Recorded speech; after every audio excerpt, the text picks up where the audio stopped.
आज एक खाप पंचायत बुलाई आप लोगों ने, इस पंचायत के पीछे आप लोगों का क्या था कि क्या करना है इस खाप पंचायत के जरिए, आप क्या करना चाह रहे थे? सबसे पहले तो धन्यवाद आपका। और आज जो पंचायत बुलाई है, हमने ज़्यादा बड़ी पंचायत तो नहीं बुलाई, हमने कुछ जो मौजूदा ही लोग जो नज़दीक के लोग हैं वही बुलाए हैं कि भाई हम अपने जो संगठन है वो उनमें एक दो लोग बुलाए हैं। अगर बड़ी बुलाते तो बहुत सारे कई हज़ार लोग हो जाते। तो जो लोग नहीं आ पाए यहाँ पे, उनसे तो मैं भाई जिन लोगों तक हम मैसेज नहीं पहुँचा पाए तो सबसे पहले तो मैं उनसे क्षमा चाहूँगा, क्योंकि ये बहुत छोटा समय था। हमने 8 तारीख को शाम को बोला है, इन लोगों को फ़ोन करके ही बोला है कि भाई आप लोग आइए, और हम जो गवर्नमेंट के साथ जो हमारी बातें हुई हैं वो आप लोगों तक पहुंचाना चाहते, क्योंकि हम अगर अकेले खड़े होते तो इतनी बड़ी लड़ाई नहीं लड़ पाते। इनका जो हमारे पीछे खड़े हैं, चाहे वो किसान मजदूर संगठन है, महिला संगठन है, स्टूडेंट हैं, खाप पंचायत चौधरी हैं, उनकी ताकत है ये जो हमारे पीछे खड़ी है। और वो उनमें इतनी ताकत है, वो कितनी भी बड़ी ताकत हो उसको वो झुका सकते हैं। तो मैं सबसे पहले तो उनका धन्यवाद देता हूँ कि इस लड़ाई में वो हमेशा हमारे साथ खड़े हैं, पीछे खड़े हैं। कि भाई उन्होंने पहले भी बोला था कि भाई जो आप लोग निर्णय लेंगे, जो आप लोग हमारे से जो सपोर्ट चाहिए वो हम पीछे से आपको सपोर्ट देंगे, पर जो फैसले आप लोग लेंगे, क्योंकि वो आगे हम उन्होंने फैसला लिया था शुरू की पंचायत में कि भाई आंदोलन आप चलाएंगे या हम लोग चलाएंगे। तो हमने बोला था कि आंदोलन हम लोग चलाएंगे।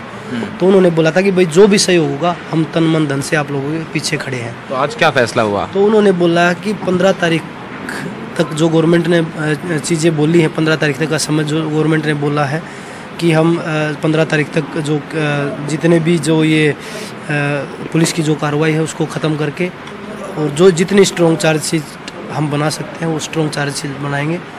और उसके बाद अगर स्ट्रॉन्ग चार्जशीट होगी तो गिरफ्तार भी होगा। तो 15 तारीख तक अगर सरकार जो हमसे वादे किए हैं अगर वो पूरे नहीं कर पाती तो 15 तारीख के बाद हम आंदोलन दोबारा शुरू करेंगे। हमने पहले बोला कि भाई आंदोलन हम ख़त्म नहीं कर रहे, लेकिन 15 तारीख के बाद हम कोई बड़ी कॉल लेंगे, क्योंकि मैंने मुडलाना जो पंचायत हुई थी उसमें भी यही बोला था कि एक कॉल खिलाड़ी लेंगे, तो वो कॉल फिर हम लेंगे। और आज वही फैसला हुआ कि हम आप लोगों के साथ हैं।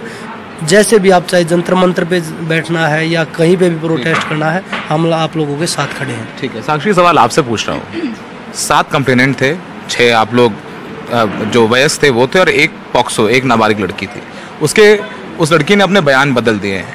अब ये भी आने लग गया कि देखिए अब तो सारे एक षड्यंत्र था, ये भी सोशल मीडिया पे चल रहा है, मीडिया पे भी कई जगह चल रहा है, एक षड्यंत्र था, देखिए अब तो ख़त्म हो गया। लड़की के पिता ने तस्दीक कर दी है कि बयान बदल लिए हैं, पॉक्सो हट जाएगा। देखिए किस तरीके से पूरा षड्यंत्र किया गया, साजिश किया गया। जो बयान बदलने वाली बात है, और अब तो ये सामने आ गया कि बयान बदल गए हैं उस नाबालिग लड़की के जिसने शिकायत की थी, उस पर आपका क्या कहना है? आप लोग क्या कहना चाहते हैं? देखो जी, हम तो ना शुरुआत वाले दिन से बोल रहे थे कि गिरफ्तार करो। अगर वो बाहर रहेगा तो जांच को प्रभावित कर सकता है, जो कि उसने की। कितने दिनों बाद 161 के बयान होने के बाद, 164 के बयान होने के बाद, इतने दिनों के बाद उसके फादर बयान बदल रहा है और बोल रहा है कि मैं डर में हूँ, घबराहट में हूँ, मैं डिप्रेशन में हूँ। तो क्या है ये? तो आप ये कह रहे हैं कि उसके पिता ने डर के अपनी बेटी के बयान बदलवाए, दबाव में? 100%। तभी तो पहले दिन से बोल रहे हैं कि कस्टडी में लेके इन्वेस्टिगेशन करो, पुलिस कस्टडी में लेके, तभी तो फेयर इन्वेस्टिगेशन होगी। वरना बाहर रहेगा तो जांच प्रभावित होगी, अलग अलग एजेंडे चलवाएगा, टीवी पे फेक न्यूज़ चलेंगी। तो ये तो हम शुरुआत वाले दिन से आपको बोल ही रहे हैं। अभी क्या है, अभी तो और भी लड़कियां हैं, सब बेचारी घबराई हुई हैं, डरी हुई हैं, थ्रेट कॉल्स जाते हैं, हमारे पास भी आते हैं, लेकिन हम तो नहीं होते प्रभावित। लेकिन कह रहे हैं कि आपको भी थ्रेट कॉल्स आ रहे हैं? हाँ, मतलब कि आप बातचीत कर लो, समझौता कर लो, नहीं तो आपका सारा करियर खराब हो जाएगा। वो तो वैसे भी हमने दाव पे लगा के प्रोटेस्ट पे बैठे थे, क्योंकि हमारी लड़ाई सिर्फ रेसलिंग को लेके नहीं थी, हमारी लड़ाई भारत की बेटियों को लेके थी। जो स्पोर्ट्स में या और फील्ड में जो बेटियों के साथ अत्याचार चल रहा है, उसको ख़त्म करने के लिए हमने ये लड़ाई शुरू की है। तो अब ये बताइए कि क्या आप लोग इस अपनी मांग से पीछे हट गए कि बृजभूषण शरण सिंह की गिरफ्तारी हो? पहले तो आप लोगों की मांग ये थी, जो लोग देख रहे हैं क्लियर करिए कि आपकी अभी भी मांग वही है, बृजभूषण शरण सिंह की गिरफ्तारी? शुरुआती दिन से ही हमारी सेम मांग रही है कि गिरफ्तारी हो और फेडरेशन जो है उसके चंगुल से छूट जाए। अभी भी वही है, चाहे हम HM सर से मिले हों, चाहे हम स्पोर्ट्स मिनिस्टर से मिले हों, हमारी मांग सेम ही रही है। 15 तक का उन्होंने टाइम मांगा है, 15 जून तक का, जो कि हमने अपने बड़ों के आगे रख दिया, जो भी उनका प्रपोजल था। और हमारे बड़ों ने भी बोल दिया कि ठीक है 15 जून तक हम उनको टाइम देते हैं। 15 जून तक वो पूरी पुलिस इन्वेस्टिगेशन करके, स्ट्रॉन्ग चार्जशीट करके, और चार्जशीट स्ट्रॉन्ग होगी तो गिरफ्तार ऑटोमेटिक होगा। तो 15 तक वेट करते हैं। लेकिन हमारा आंदोलन जारी है, प्रोटेस्ट 15 तक हमने रोका हुआ है, जो कि सरकार ने हमसे मांग की थी। लेकिन अगर फेयर इन्वेस्टिगेशन नहीं होती है या कुछ भी उचित नहीं निकलता है तो हमारा आंदोलन जारी रहेगा। एक सवाल है, कल दिल्ली पुलिस फेडरेशन का ऑफिस जो ब्रिजभूषण के घर में है, वहाँ पर एक शिकायतकर्ता महिला पहलवान को लेके गया था, उस पर आप लोगों को क्या कहना है, कितना यकीन है? आप लोगों की भी कुछ उसमें बात हुई, कुछ नाराजगी आप लोग जाहिर कर रहे थे कि कल जो दिल्ली पुलिस ने किया, आप बताइए। देखो जी, जब मेरे आगे ये न्यूज़ आई ना कि एक महिला पहलवान को लेके गए और जो अक्यूज ब्रिजभूषण है वो अपने कोठी में वहीं पे था, मैं बता नहीं सकती मेरी क्या सिचुएशन थी कि हमारी उस महिला पहलवान ने वो सिचुएशन कैसे झेली होगी। तो मुझे खुद अभी इतनी घबराहट हो रही है कि कैसे वो फेस करके आई होगी वो चीज़ें, कि अक्यूज ब्रिजभूषण अंदर है, पुलिस लेके जा रही है हमारी महिला पहलवान को। ये कैसी इन्वेस्टिगेशन है भाई? ये तो लड़कियों को तोड़ने वाली इन्वेस्टिगेशन है।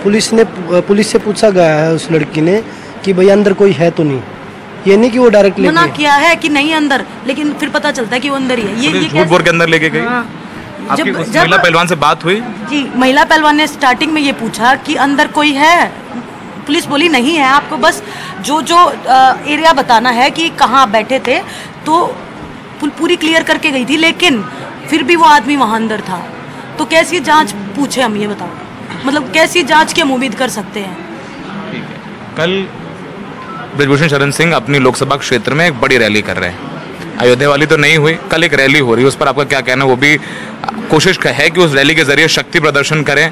हमारे जो रिपोर्ट्स आ रहे हैं उसमें पूरा तैयारी चल रही है कि ब्रिजभूषण दिखाएं कि वो कितने ताकतवर हैं, वो लोगों का जो है जन अपने पूरे बल के साथ लगे हुए हैं कि दिखाएं, बताएं कि लोग उनके साथ हैं। देखिए, उसने अपना बल और वो तो पहले ही दिखा दिया, जब उसकी गिरफ्तारी नहीं हुई सब उसके आगे झुके हुए हैं। ये तो हमने पहले ही पता लग गया कि एक, जब मैंने पहले इंटरव्यू में बोला था, अमेरिका के जो पूर्व राष्ट्रपति थे, सेक्सुअल हरासमेंट के केस में उनको जेल हो सकती है।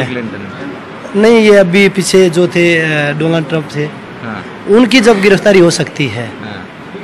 हमारे देश में एक MP मेंबर ऑफ पार्लियामेंट के जो मेंबर हैं उसके आगे सब कुछ हाथ जोड़े खड़ा है कि उसको कैसे हम बचा सकते हैं। तो ये बड़े दुर्भाग्य की बात है हमारे देश की।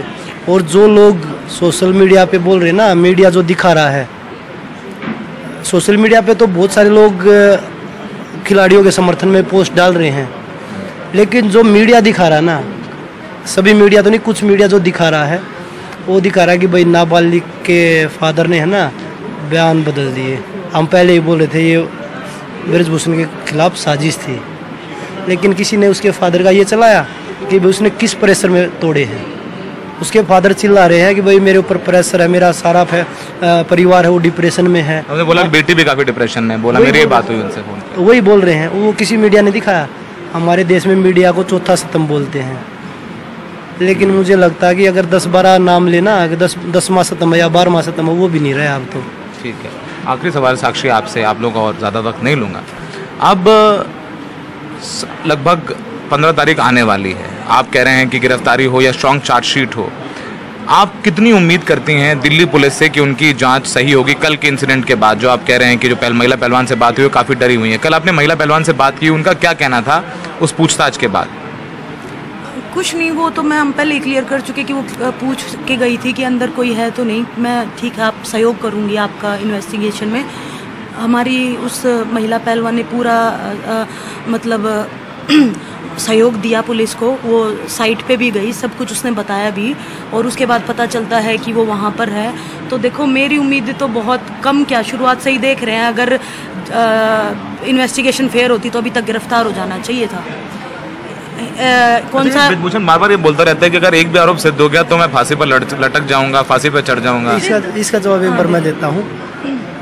2 लोग मीडिया के सामने आ चुके हैं जो गवाह हैं।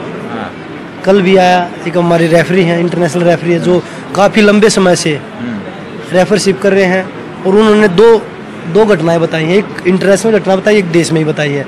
एक 2013 की बताई है, एक 2022 की बताई है। एक हमारे जो फिजियो थे वो आए हैं सामने, परमजीत मलिक वो आए हैं सामने। आरोप तो सिद्ध हो गया आपके, अब कौन से सबूत की आप बात कर रहे हैं? जब विक्टिम हैं, गवाह भी हैं, और कौन सा आरोप चाहिए आपको? अब आपको वीडियो चाहिए? ठीक है, आप नहीं, मैं इस बात पे बोलना चाहूँगी, देखो जो भी लड़कियाँ सामने आई हैं तो क्या लालच लेके आई हैं या उनको क्या मिला है ये करने से? मिला कुछ नहीं है, खू रहा है। हमसे पूछो हम इस लड़ाई में क्या क्या खो चुके हैं। शारीरिक प्रेशर, मानसिक तनाव, आर्थिक तंगी, सबसे जूझ रहे हैं हम। लोग तो ये कहते हैं कि आप लोग जब मेडल बांधने गए थे तो अब आपको जो सरकार से पैसे मिले, नौकरी मिली, रुतबा मिला, घर मिला, गाड़ी मिली, जो भी कहते हैं वो भी छोड़ दो, उस पर क्या कहेंगे? लोगों को जवाब दीजिए। ये बहुत भावनात्मक चीज़ है हमारे लिए, इस पे हम ज़्यादा नहीं बोलना चाहते। जिस दिन मेडल हम लेके गंगा मैया के पास बहाने गए थे, हमें ही पता है वो पूरा दिन हमने कैसे बिताया है। और फेक न्यूज़ में चलाते हैं कि प्री प्लान था, जाके मेडल उसके हाथ में पकड़ाना प्री प्लान था, ये प्लान वो प्लान। हमसे पूछ के देखो कि वो कितनी भावना उस मेडल के साथ हमारी जुड़ी हुई है। और एक बात और क्लियर कर दूं, पैसा ये सारी चीज़ तो सिर्फ आती जाती रहेंगी। वो एक मेडल है, वो एक बार चला जाता तो ज़िंदगी में भी मेरे पेरेंट्स, मेरे बच्चे, पूरा परिवार कभी नहीं देख पाता उसको। तो वो चीज़ कितनी मायने रखती है आप सोच भी नहीं सकते। 21 मेडल है, 21 मेडल टोटल आज तक इंडिविजुअल मेडल हमारे पास ओलंपिक के 21 है। और सांसद हमारे देश में कितने हैं? तो ये बताओ बजरंग भाई, एक बात पूछ लेता हूँ। लोग ये भी आज बात हुई कि आपको वहाँ पे गए जब आप लोग मेडल पाने के लिए, तो आपको कुछ लोगों ने हाईजैक कर लिया, आपको इन्फ्लुएंस कर दिया, उसमें कितनी सच्चाई है? उसमें बिल्कुल देखिए, हमें नहीं पता था कि लोग कैसे। कई लोग आए मेरे पास कि वो एक बार गवर्नमेंट आप लोगों से बात करना चाहती है। मनाने की कोशिश की, नाम मत लीजिए। नाम नहीं लूँगा मैं, मनाने की कोशिश की गवर्नमेंट आप लोगों से बात करना चाहती है। हमें नहीं पता था कि भाई वो किस वजह से कर रहे हैं। और फिर हमारे कोचेज थे, वो भी बार बार में हमारे से रिक्वेस्ट कर रहे थे कि बेटा हमें मेडल दे दीजिए, हम अब जोड़ी कर रहे हैं आप लोगों के सामने और हम गंगा में खड़े हो जाएंगे। हमारे कोचेज बोले कि अगर आप ऐसा फेंकोगे तो हम गंगा में कूद जाएंगे। तो वो माहौल साक्षी ने बताया जैसे कि बड़ा इमोशनल था। और बहुत सारे लोग बोल रहे हैं कि पैसा वापस करो, ये वापस करो। उनको ये बता दो कि ओलंपिक मेडल कितनी मेहनत करनी पड़ती है तब आता है। एक सोशल मीडिया पे भोंकने से नहीं आता। और एक हमारे जो खिलाड़ी है विजेंद्र बॉक्सर ने बोला था कि कोई भी गुटखा खा के बोल देता है कि भाई ओलंपिक मेडल ऐसे ही है। ओलंपिक मेडल के लिए देश मारामारी कर रहा है। सांसद तो हमारे देश में कितने बैठे हैं। एक ब्रिजभूषण नहीं, बहुत सारे ब्रिजभूषण हैं जिनके ऊपर पता नहीं कितने केस है क्रिमिनल।